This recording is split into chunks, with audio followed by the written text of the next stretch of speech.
आदेश दिया गया जनवरी 2012 में,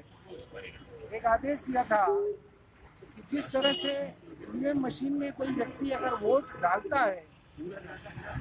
और वो जिस पार्टी को वोट डालता है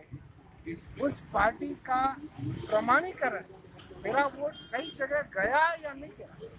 इसका कोई सबूत नहीं मिलता, प्रमाण नहीं मिलता। उदाहरण के तौर पर जैसे हम एटीएम मशीन में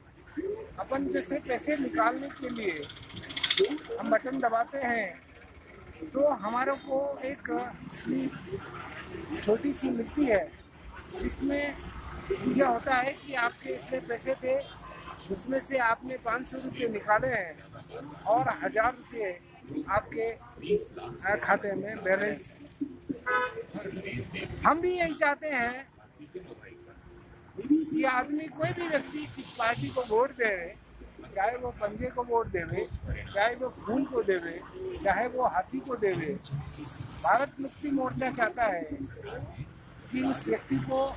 संतोष प्राप्त होने के लिए, संतुष्टि होने के लिए उस पर एक पेपर ट्रेल, एक पेपर ऐसा स्लिप आना चाहिए जिसके जरिए ये एहसास हुए कि मैंने जिस पार्टी को वोट दिया है वो उस पार्टी के पक्ष में गया है या नहीं गया। पेपर ट्रेल जिसका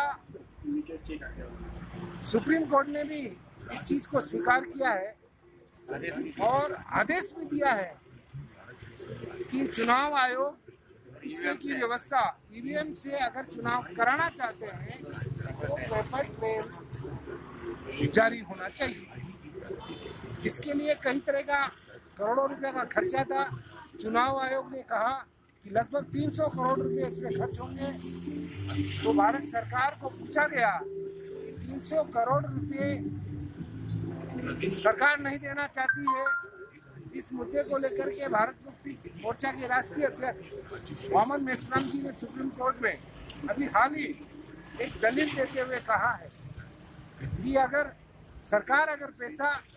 नहीं देना चाहती है तो चुनाव आयोग को इस व्यवस्था को रद्द करना चाहिए और बैलेट पेपर के जरिए चुनाव कराना चाहिए। इसलिए आज ये पहला चरण हम लोग यहाँ उदयपुर कलेक्ट्रेट के समक्ष हम लोग धरना प्रदर्शन किया। धरना प्रदर्शन दे करके हम राष्ट्रपति को एक ज्ञापन देना चाह रहे हैं